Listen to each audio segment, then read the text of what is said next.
हे येते.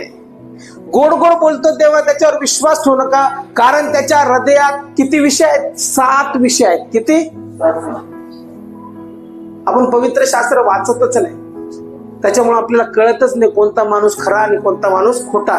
जो गोड असतो तो आपल्याला फार खरा वाटतो आणि जो कडू असतो तो आपल्याला फार खोटा वाटतो.